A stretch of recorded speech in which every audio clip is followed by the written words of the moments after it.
Қайырлы күн оқырмандар, сіздердің назарларыңызға Ұлытау облыстық әмбебап кітапханасы сандық дәуірдегі өлкетану айдарын ұсынады.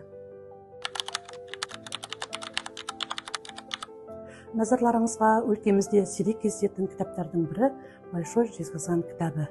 1935 жылы 691 бетпен орыс тілінде басылып шыққан орталық Қазақстандағы Жезқазған Ұлытау ауданының табиғи ресурстарын кешенді түрде зерттеу және игеру мәселелеріне арналған материалдар жинағы.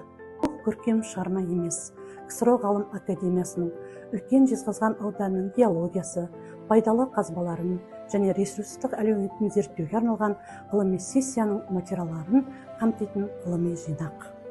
Жинақта геологтар мен мамандардың төменгі мәселелер бойынша мақалалары мен баяндамалары берілген.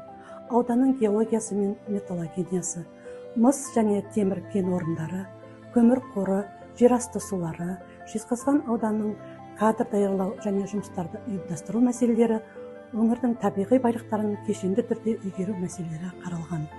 Басылым авторлары мен қатысушылар қатарында белгілі ғалым геологтар Михаил Петрович Русаков, Қаныш Имантайұлы Сәтбаев, Иван Степанович Яковкин тағы басқалары болды.